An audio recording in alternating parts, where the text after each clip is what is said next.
मैं देवादिदेव महादेव जी को प्रणाम करती हूँ। मेरे प्रणाम को स्वीकार करें।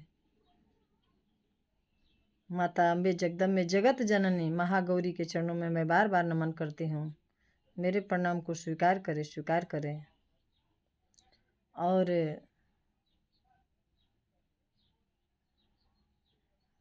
मेरे साहब हरेंद्र भैया को मैं बार बार नमन करती हूँ।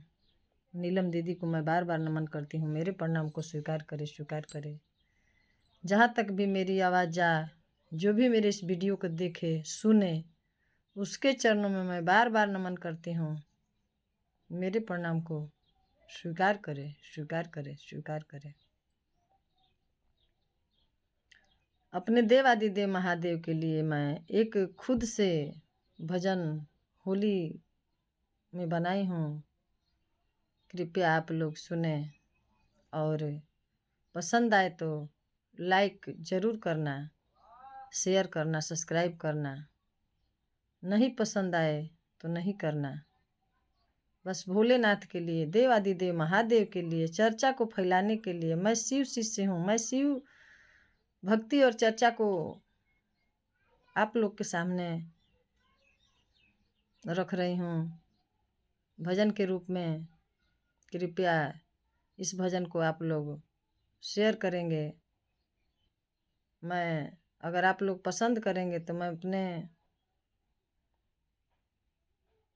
मुखार बिंदु से और भी भजन मैं गाऊंगी, आप लोग के सामने पेश करूंगी।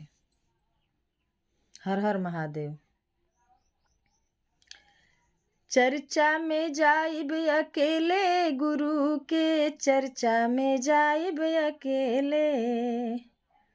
चर्चा में जाइब अकेले, गुरु के चर्चा में जाइब अकेले। चाहे सासु मरी हाँ, चाहे गरी आई हाँ। चाहे सासु मरी हाँ, चाहे गरी आई हाँ। चाहे गरी आई हाँ हो, चाहे गरी आई हाँ। चाहे गरी आई हाँ हो, चाहे गरी आई हाँ। गुरु जी का चर्चा फैलाइब अकेले, चर्चा में जाइब अकेले।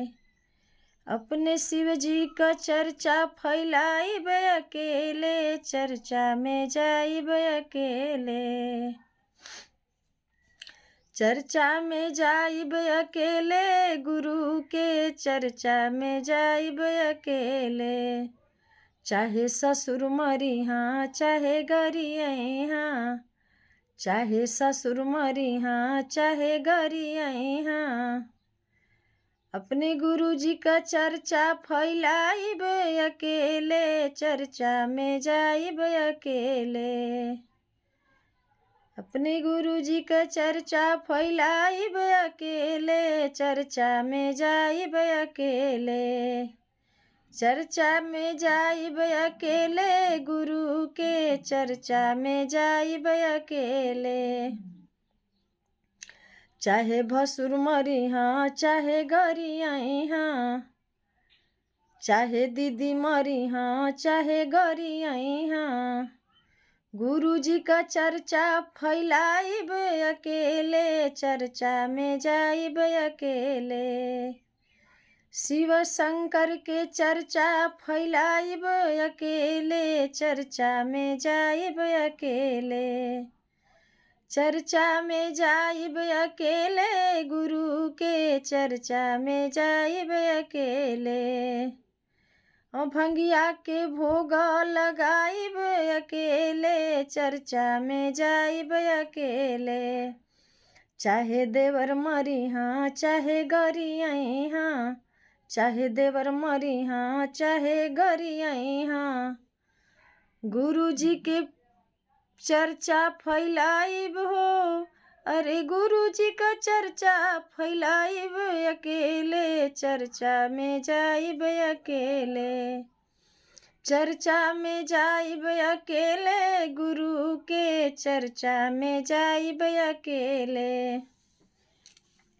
चाहे स्वामी मरी हाँ, चाहे गरी आई हाँ। चाहे स्वामी मरी हाँ, चाहे गरी आई हाँ।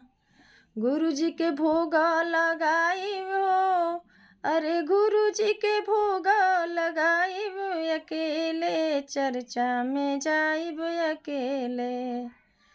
अपने स्वामी के भोग लगाइब, अकेले चर्चा में जाइब अकेले। अपने भोला का चर्चा फैलाइब, अकेले चर्चा में जाइब अकेले। अपने शिव गुरु के चर्चा फैलाइब, अकेले चर्चा में जाइब अकेले।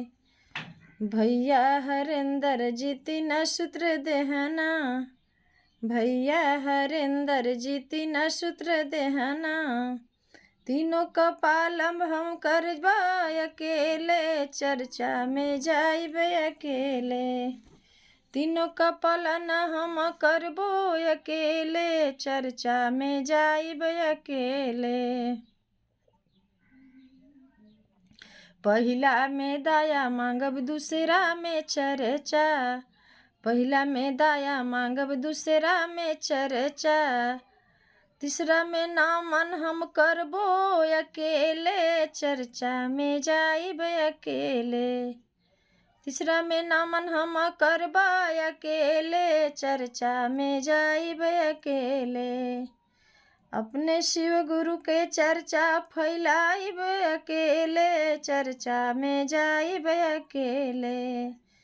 चर्चा में जाइब अकेले, गुरु के चर्चा में जाइब अकेले।